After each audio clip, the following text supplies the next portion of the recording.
Glenn Kelman. He is the CEO of online real estate firm Redfin. Glenn, great to have you with me. I want to get to the dynamics of the housing market, but let's actually start with the National Association of Retailers. Recently, a class action settlement over agent commissions, which theoretically should lower the agent commissions that are paid. Do you think that this will change the experience of buying and selling homes in the U.S.? It could. The jury is still out on how enforceable that settlement is, so it's hard to say. On one hand, the courts and regulators are trying to insist that buyers should be able to hire their own agents, which would put pressure on the fees paid to a buyer's agent. On the other hand, the industry is looking for other ways to cooperate. So we don't know yet how the rule changes will actually be enforced. The changes are supposed to go into effect in July, and so far, we haven't seen much change in the amount of pay offered to a buyer's agent. Well, to that point, I mean, do you think the settlement goes far enough? That's an interesting question. I think the real challenge is whether the settlement can be enforced. And so, of course, like you said, the jury's still out on whether this can be enforced. But let's say it is enforced. Do you think that it is significant enough to really change the day-to-day dynamics of the housing market? Specifically, do you think that it will change seller or buyer behavior? Well, I think if regulators in the courts require buyers to pay their own agent, we'll see the same pressure on the fees paid to a buyer's agent that you already see with a listing agent. So the average commission in the United States could come down. More people may sell their home directly to a buyer without even involving a buyer's agent. So it could be a significant change, but it just depends on whether the settlement can be enforced. It depends on what regulators take further steps. There are still many open questions that have to be answered. But it could be a significant change. And I think what would happen is that people selling their homes would have more money in their pocket from the proceeds of the sale. So we'll put a pin in that for now, but would love to pick up this conversation, of course, as we get more details. But let's talk about the actual dynamics of the housing market. Of course, supply has been the conversation, this real undersupply that we have, structurally speaking. We did see a little bit of an uptick if you look at the data recently, and I'm curious from where you're sitting, do you think that that's sustainable? We'll see. So demand from home sellers to put their property on the market has been higher than we expected. So just for our own brokerage, we have a 33% increase in people asking to sell their home. Across the industry, you see a 15% increase in the number of listings hitting the market. For years, the market has been inventory constrained. So even as rates went up and buyers receded, we didn't have enough homes for sale.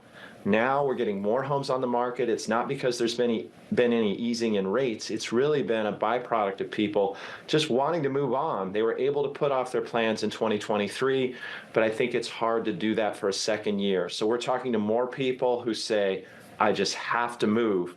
The problem now is that home buyer demand is relatively flat. Some of that is because home affordability is at a record low, and some of it is because there is so much anxiety about what's happening in the industry that people are still trying to process that. And I love these conversations because it's a conversation, of course, about interest rates, et cetera, but it's also a story about human psychology, like you're talking about. There's people who've been trying to sell their home or wanting to, they've been waiting for so long and just need to move. Are there people on the other side who need to buy, who have been waiting around for rates to drop, starting to get a little bit of relief, and this actually translates into sales volume? Yes, absolutely. I think that's the bigger societal problem, that there are so many Gen Z folks, millennial folks, really, who are coming of age, wanting to buy a house. They're 31, they're 32, they're 33. They're ready to have children and get a place of their own, and yet they can't afford it. So I think the real issue is that young people today are being shut out of the American dream, and we just haven't figured out how to build enough housing to make affordable housing a reality.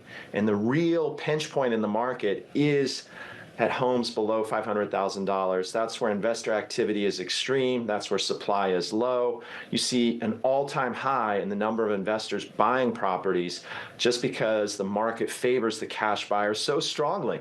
So I think there's a real issue that society is just freezing up, that people can't move to where they want to move. They can't start a family and make the plans in their life that they want to because of this housing crunch.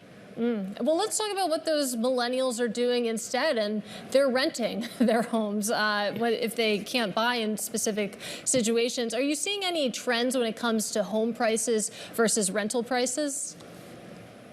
Well, I think there's been more easing in the rental market, so rents overall are up, but if you look at asking rents, what people are paying when they move into a new place, there has been some softness there just because even though we're supply constrained on the purchase side, that has been less true on the rental side. There's so many buildings that are opening. They are scrambling to fill those buildings. And so there is some easing on the rental side, which may be behind why there's an easing in purchase demand. Sometimes when rents just get too dang high, people are forced into buying a home. They just think this doesn't make any sense. I should just pay my mortgage instead of pay my landlord. There's less pressure on those people right now because rents aren't going up as fast as they once were. Exactly. It all comes back to the math of the monthly payments and which of those numbers is lower, of course. So we're having this broad brushstrokes conversation. Are there any individual markets or regions that stick out to you as outliers? Well, I think a market like Austin, Texas is really going through a massive change. So mostly home prices have not softened because, as I've said, we've been inventory constrained. So normally when sales volume plummets, you also see a softening in prices, and we haven't seen that except in a place like Austin, Texas. It's a fairly small market, boom and bust. During the pandemic, so many people moved to Texas. I think some of this is a return to office. Some of this is a realization about how high property taxes are in a state that doesn't have income taxes. But most of it is that prices just went up so fast in Austin, Texas, and now they're coming down. And it's just wreaking havoc on the people who live there, who have always lived there, to see prices go up that much and now to see them come down.